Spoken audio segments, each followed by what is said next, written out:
Hello everyone. हमारा आज का टॉपिक है राउल्ट्स लॉ। सॉल्यूशन चैप्टर से हमने लास्ट वीडियो में हेनरीज लॉ देखा था और आज के इस वीडियो में हम राउल्ट्स लॉ स्टडी करने वाले हैं। तो चलिए वीडियो स्टार्ट करते हैं। उससे पहले अगर अभी तक आपने मेरे चैनल को सब्सक्राइब नहीं किया है तो सब्सक्राइब कर लीजिए ताकि आपको लेटेस्ट वीडियो के अपडेट्स मिलते रहें। तो चलिए राउल्ट्स लॉ क्या होता है वो देखते हैं। उससे पहले हमें ये पता होना चाहिए कि वेपर प्रेशर क्या होता है। वेपर प्रेशर को समझने के लिए एक एग्जांपल लेते हैं। जैसे मान लीजिए हमने एक बीकर लिया, उस बीकर में हमने वाटर लिया। अब उस बीकर को हम क्लोज कर देते हैं। बीकर को क्लोज कर दिया यानी कि हम इसे क्लोज सिस्टम बना देते हैं। ठीक है, अब हमने टेम्परेचर को इंक्रीज किया up to a certain point. तो टेम्परेचर इंक्रीज करने पे क्या होगा, वाटर की वेपर्स बनेगी, बट ये वेपर्स एटमॉस्फेयर में नहीं जा पाएगी बिकॉज सिस्टम क्लोज है। ठीक है, तो क्या होगा, वेपर्स जो बनी वो बीकर की वॉल्स से वापस से टकरा के कंडेंस होंगी और वाटर बनेगा। तो यहाँ पे दो प्रोसेस हो रहे हैं, एक हो रहा है इवोपरेशन प्रोसेस और एक हो रहा है कंडेंसेशन प्रोसेस। सर्टेन पॉइंट पे इक्विलिब्रियम स्टैब्लिश हो जाता है, यानी कि रेट ऑफ कंडेंसेशन और रेट ऑफ इवोपरेशन इक्वल हो जाता है। इस इक्विलिब्रियम स्टेट पे ना तो वेपर का कंपोजिशन चेंज होता है ना वाटर का कंपोजिशन चेंज होता है। इस इक्विलिब्रियम स्टेट पे वेपर जो वाटर की सरफेस पे यानी वेपर फेज जो लिक्विड फेज की सरफेस पे प्रेशर डालती है वो प्रेशर कहलाता है वेपर प्रेशर। ठीक है, अब ये वेपर प्रेशर जो ये दो चीज़ों पे डिपेंड करता है, पहला टेम्परेचर और दूसरा intermolecular forces of liquid. Vapour pressure को हम डिफाइन कैसे करेंगे, at a given temperature the pressure exerted by the vapours above the liquid surface at equilibrium state is known as vapour pressure. ठीक है, अब अभी हमने कहा था कि वेपर प्रेशर टेम्परेचर के साथ इंक्रीज होता है। क्यों होता है, क्योंकि हम जैसे जैसे टेम्परेचर इंक्रीज करेंगे ज़्यादा वेपर्स बनेंगी, रेट ऑफ इवोपरेशन इंक्रीज होगा और ज़्यादा वेपर्स अगर बनेंगी तो ज़्यादा प्रेशर डालेंगी, इसलिए वेपर प्रेशर इंक्रीज होगा। नेक्स्ट इसके बाद में vapour pressure increase with intermolecular forces decrease. अगर intermolecular forces of liquid decrease होता है, लिक्विड के इंटरमॉलिक्यूलर फोर्सेस डिक्रीज होने के साथ साथ वेपर प्रेशर इंक्रीज होता है। ऐसा क्यों होता है, देखिए जब हम लिक्विड को वेपर फेज में कन्वर्ट करते हैं तो लिक्विड के इंटरमॉलिक्यूलर फोर्सेस को ब्रेक करना पड़ता है और फिर वो वेपर स्टेट में कन्वर्ट होता है। अगर ये इंटरमॉलिक्यूलर फोर्सेस स्ट्रांग होंगे तो आसानी से वेपर नहीं बनेगी और वेपर प्रेशर कम होगा। तो दो डिफरेंट लिक्विड्स को अगर हम कंपेयर करें तो जिस लिक्विड के इंटरमॉलिक्यूलर फोर्सेस स्ट्रांग होंगे उसका वेपर प्रेशर कम होगा। जैसे अगर हम कंपेयर करें वाटर और ईथर को, तो ईथर के इंटरमॉलिक्यूलर फोर्सेस बहुत वीक हैं, वाटर के इंटरमॉलिक्यूलर फोर्सेस स्ट्रांग हैं। वाटर में हाइड्रोजन बॉन्डिंग होती है, ईथर में नहीं होती। ठीक है, तो वाटर का वेपर प्रेशर ईथर से ज़्यादा होगा। वेपर प्रेशर समझ में आने के बाद में अब हम राउल्ट्स लॉ देखेंगे। राउल्ट्स लॉ कहता है for a solution of volatile liquids the partial vapour pressure of each component is directly proportional to its mole fraction in solution. तो सबसे पहले तो ये वॉलेटाइल लिक्विड्स क्या होता है, जो लिक्विड आसानी से वेपर स्टेट में जा सकते हैं वो होते हैं वॉलेटाइल लिक्विड्स। ठीक है, तो जब हम सॉल्यूशन बना देते हैं दो या दो से ज़्यादा लिक्विड्स का, तो उस केस में दोनों या जितने भी हमने लिक्विड्स लिए हैं सभी सॉल्यूशन की सरफेस पे प्रेशर एक्सर्ट करेंगे, यानी सभी लिक्विड्स का अपना अलग अलग वेपर प्रेशर होगा। ठीक है, तो ये जो इंडिविजुअल लिक्विड का वेपर प्रेशर जो होगा वो कहलाएगा पार्शियल वेपर प्रेशर। ठीक है, और ये जो पार्शियल वेपर प्रेशर है इंडिविजुअल लिक्विड का वो होगा उसके मोल फ्रैक्शन के डायरेक्टली प्रोपोर्शनल, यानी कि सॉल्यूशन में किसी भी लिक्विड का मोल फ्रैक्शन कितना है उस पर डिपेंड करता है कि उस लिक्विड से जो वेपर्स बनेंगी उन वेपर्स का वेपर प्रेशर क्या होगा। ठीक है, तो देखिए इसको अगर मैथमेटिकल एक्सप्रेशन इसका देखें तो ये हो जाएगा, मान लीजिए हमने दो लिक्विड्स ए और बी को मिला के सॉल्यूशन बनाया है। लिक्विड ए का जो पार्शियल प्रेशर है वो है P A and it should be directly proportional to its mole fraction in the solution. ठीक है, PA partial vapor pressure of liquid A and XA mole fraction of liquid A in solution। ठीक है, अब अगर हमें proportionality sign हटाते हैं तो आएगा प्रोपोर्शनलिटी कांस्टेंट PA नोट। ये PA नोट क्या है? अगर प्योर लिक्विड लें A तो उसका वेपर प्रेशर क्या होना चाहिए? ये है सॉल्यूशन में A का वेपर प्रेशर क्या है, और ये है अगर सिर्फ हमने प्योर लिक्विड A लिया हुआ है, उसमें कोई और लिक्विड मिक्स नहीं किया है, तो उसका वेपर प्रेशर क्या होना चाहिए। ठीक है, so it is vapour pressure of pure solvent और pure liquid, it is vapour pressure of A in solution. ठीक है, और XA mole fraction of A in solution. ठीक है, अब इसी तरह से हम लिक्विड B के लिए भी लिख सकते हैं कि लिक्विड B का जो पार्शियल वेपर प्रेशर होगा it should be directly proportional to its mole fraction in the solution. Okay, तो यहां से आ जाएगा PB is equal to PB naught multiplied by its mole fraction in the solution. Okay, अब हमें ये calculate करना हो कि सॉल्यूशन पे टोटल वेपर प्रेशर कितना होगा, तो वो कैलकुलेट करेंगे हम partial vapour pressure of A और partial vapour pressure of B को ऐड करके। डाल्टन्स लॉ कहता है, Dalton's law of partial pressure के according total pressure is the sum of partial pressure of each component. तो ये लिक्विड A का partial pressure है, ये लिक्विड B का पार्शियल प्रेशर है, ये हमने इन दोनों को ऐड किया तो हमारे पास में टोटल वेपर प्रेशर आ जाएगा। ठीक है, अब यही वाली वैल्यू जो हमने PA की लिखी थी यहाँ पे और PB की लिखी थी यहाँ पे हम फॉर्मूले में पुट करते हैं, तो आ जाएगा हमारे पास में ये इक्वेशन। ठीक है, यानी टोटल वेपर प्रेशर होगा PA not XA plus PB not XB के बराबर। ओके, अब देखिए मोल फ्रैक्शन जब आप पढ़ते हैं तो हम पढ़ते हैं कि किसी भी सॉल्यूशन में जितने भी कंपोनेंट्स हैं सभी कंपोनेंट्स के मोल फ्रैक्शन का समेशन होगा 1। ओके, तो XA प्लस XB कितना होना चाहिए? 1 होना चाहिए। अब हम ये वाली वैल्यू से XA अगर निकालेंगे तो XA हमारा आ जाएगा 1 माइनस XB। ओके, ये वाली वैल्यू हम यहाँ पुट कर देते हैं तो आ जाएगा PA not 1 minus XB plus PB not XB। Okay, P total को हम सिंपली PB लिख सकते हैं। अब इस इक्वेशन को जब हम सॉल्व करेंगे तो हमारे पास में आएगा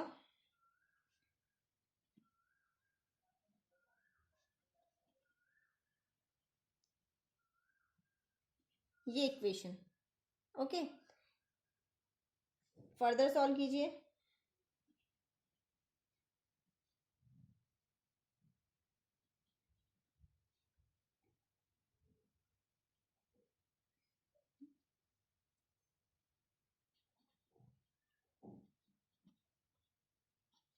ये आ गई इक्वेशन। ठीक है, तो अब हमें क्वेश्चन में क्या दिया हुआ है उसके बेसिस पे हम जो फॉर्मूला हमें यूज करना होगा वो यूज करके न्यूमेरिकल सॉल्व करेंगे। तो देखिए एक फॉर्मूला तो हमने ये लिखा, partial pressure of liquid is equal to vapour pressure of pure liquid multiplied by its mole fraction. ठीक है, नेक्स्ट हमने टोटल वेपर प्रेशर के लिए एक फॉर्मूला ये लिखा कि पार्शियल प्रेशर्स को ऐड करें तो टोटल प्रेशर आ जाता है, और इसी में जब हमने वैल्यूज पुट करी और फाइनली इसको सॉल्व किया तो हमारे पास में ये फॉर्मूला आया। अब आपको न्यूमेरिकल में क्या वैल्यूज दी हैं उस हिसाब से आपको कौन सा फॉर्मूला यूज करना है वो देखना पड़ेगा। क्वेश्चन है, benzene and toluene form ideal solution at 313 kelvin. The vapour pressure of pure benzene is 21.2 kilopascal and vapor pressure of pure toluene is 8.0 kilopascal. Calculate the partial vapor pressure of benzene and toluene. Calculate total pressure and composition of vapor phase. ठीक है, तो अब देखिए आपको क्या क्या दिया हुआ है क्वेश्चन में। The vapour pressure of pure benzene and pure toluene. हम बेंजीन को लिक्विड A मान लेते हैं और टोलुइन को लिक्विड B मान लेते हैं।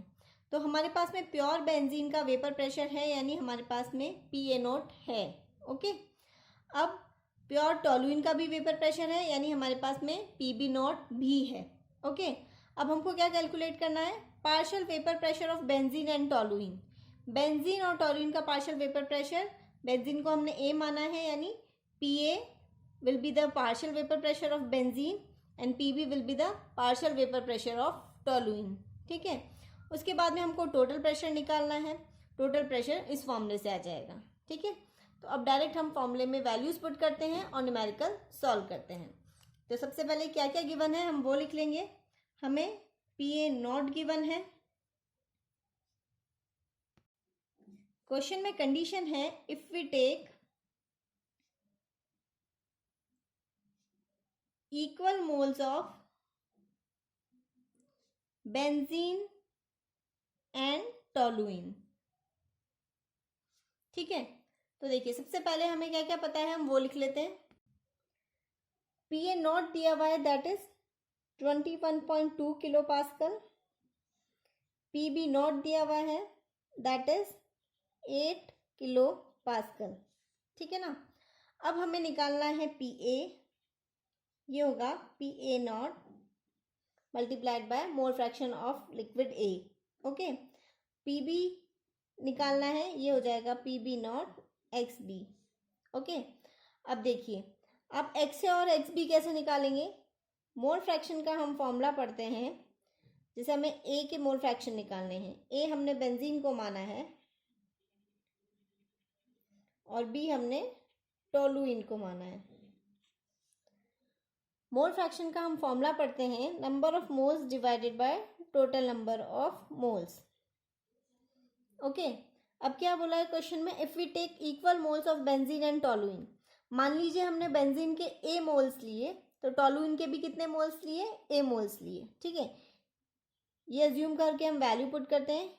Number of moles of benzene A, number of moles of toluene also A। Okay, यहां से जब आप सॉल्व करते हैं तो आपके पास में XA की वैल्यू कितनी आ जाती है, 0.5। ओके, अभी हमने देखा था थोड़ी देर पहले ही कि 2 कंपोनेंट सिस्टम के लिए मोल फ्रैक्शन का समेशन XA प्लस XB 1 हो जाएगा। ओके, तो हमारे पास में यहाँ से XB कितना आ गया, 1 minus XA that is 0.5। Okay, अब ये XA और XB की वैल्यू यहाँ लिखते हैं। PA0 है हमारा 21.2, XA आ गया हमारा 0.5। यहाँ से हमारे पास में PA यानी partial vapour pressure of benzene वो आ गया 10.6 किलो पास्कल। ओके, अब इधर हम टोलुइन के लिए सॉल्व करते हैं। Partial vapour pressure of toluene is equal to PB0 that is 8 multiplied by its mole fraction that is 0.5। तो PB आ गया हमारे पास में 4 किलो पास्कल। ओके, अब देखिए टोटल प्रेशर निकालना है हमको, टोटल वेपर प्रेशर। तो टोटल वेपर प्रेशर के लिए फॉर्मूला है summation of partial pressure of A and B। तो अभी आपने निकाला partial vapour pressure of A is 10.6, B का है 4, तो टोटल आ जाएगा आपके पास में 14.6 किलो पास्कल। ये आ गया टोटल वेपर प्रेशर। ठीक है, अब आपसे पूछा हुआ है कंपोजिशन ऑफ वेपर फेज, यानी जो वेपर्स बन गई हैं उसमें A के मोल फ्रैक्शन कितने हैं और B के मोल फ्रैक्शन कितने हैं, वो कैसे कैलकुलेट करते हैं। कंपोजिशन ऑफ वेपर फेज निकालने के लिए वही हम डाल्टन्स लॉ यूज करेंगे। अगर मान लीजिए YA है मोल fraction of A in vapour phase और YB है मोल fraction of B in vapour phase. ठीक है, तो Dalton's law of partial pressure कहता है कि टोटल प्रेशर को अगर आप वेपर फेज के मोल फ्रैक्शन से मल्टीप्लाई करेंगे तो आपके पास में partial pressure of that liquid आ जाएगा। ठीक है, तो लिक्विड A का पार्शियल प्रेशर PA ये था, it will be equal to the mole fraction in vapour phase multiplied by P total. ठीक है, अब देखिए आप PA निकाल चुके हैं, वो आया था आपका 10.6। मोल फ्रैक्शन इन वेपर फेज आपको कैलकुलेट करना है। पी टोटल भी आप निकाल चुके हैं, दैट इज 14.6। ठीक है, तो यहां से जब आप सॉल्व करेंगे तो आपके पास में आ जाएगा 10.6 डिवाइडेड बाय 14.6, ये आएगा हमारे पास में 0.73, यानी वेपर फेज में ए की मोल फ्रैक्शन है 0.73। अब आपको बी के मोल फ्रैक्शन निकालने हैं। मोल फ्रैक्शन का समेशन होता है 1। ठीक है, ए के अगर 0.73 है तो बी के मोल फ्रैक्शन कैसे निकालेंगे, 1 माइनस 0.73, दैट मीन्स 0.27। अब एक दूसरे तरह का न्यूमेरिकल देखते हैं। देखिए क्वेश्चन है, the vapour pressure of pure liquid A and B are 450 mmHg and 750 mmHg at 350 Kelvin temperature। mmHg भी प्रेशर की यूनिट होती है। Find composition of liquid mixture if total pressure is 600 mmHg and find composition of vapour phase. ठीक है, तो अब देखिए इस न्यूमेरिकल में आपको क्या क्या वैल्यू दे रखी है, क्या आपको समझ में आ रहा है।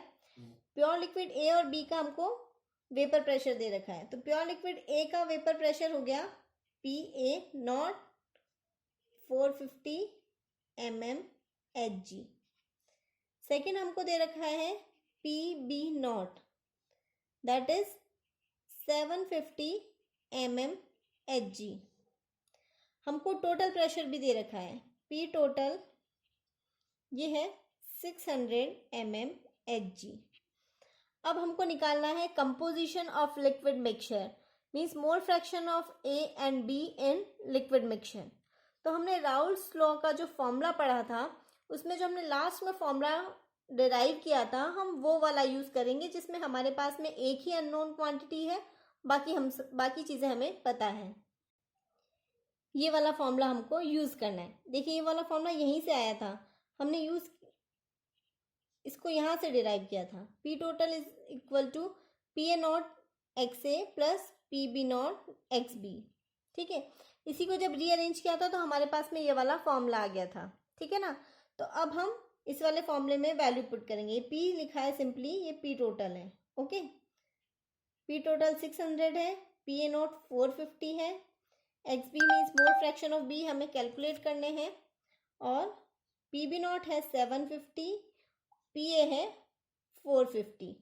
ठीक है, फॉर्मूले में वैल्यू पुट करके सॉल्व कर रहे हैं, तो ये इधर आएगा, हो जाएगा 600 माइनस 450 यानी 150 इज इक्वल टू XB, और ये आ गया हमारे पास में 300। ओके, यहाँ से सॉल्व किया तो आपके पास में XB आ गया 150 divided by 300, that means 0.5। XB आपके पास में 0.5 यानी मोल फ्रैक्शन ऑफ B आपके पास में आ गया 0.5। अब आपको XA निकालना है, वही 2 कंपोनेंट सिस्टम है तो मोल फ्रैक्शन का समेशन हो जाएगा 1, सो 1 minus XB will give XA, तो XA भी आ गया हमारे पास में 0.5। अब आपको निकालना है कंपोजिशन ऑफ वेपर फेज। अभी हमने फॉर्मूला देखा था लास्ट क्वेश्चन में, कंपोजिशन ऑफ वेपर फेज यानी अगर मुझे YA निकालना है, Y is the mole fraction of liquid in the vapour phase. YA हो गया ए के मोल फ्रैक्शन वेपर फेज में, ये हो जाएगा PA divided by P total. Okay, तो आप पहले PA निकालेंगे। PA के लिए फॉर्मूला क्या होता है, PA0 XA। PA0 आपके पास में है 450, XA 0.5 और टोटल है 600। इसको सॉल्व करेंगे तो हमारे पास में मोल fraction in vapour phase for A आ जाएगा। इसको हम सॉल्व करते हैं तो हमारे पास में आ जाता है 0.375 मोल fraction of A in vapour phase. ठीक है, तो वही मोल फ्रैक्शन का समेशन 1 है, तो अगर हमें ये पता है YA क्या है तो हम Y भी डायरेक्टली माइनस करके निकाल लेंगे। 1 minus 0.375 is equal to YB। Okay, यहाँ से सॉल्व किया तो हमारे पास 0.625। ठीक है, टॉपिक से रिलेटेड ज़्यादा से ज़्यादा न्यूमेरिकल सॉल्व कीजिए तो आपको टॉपिक और अच्छे से क्लियर होगा। सॉल्यूशन चैप्टर न्यूमेरिकल का चैप्टर है तो इससे न्यूमेरिकल ज़रूर आता है। आई होप आपको ये वीडियो अच्छा लगा होगा, तो इसे ज़्यादा से ज़्यादा शेयर कीजिए, लाइक कीजिए और मेरे चैनल को सब्सक्राइब कीजिए। Thanks for watching.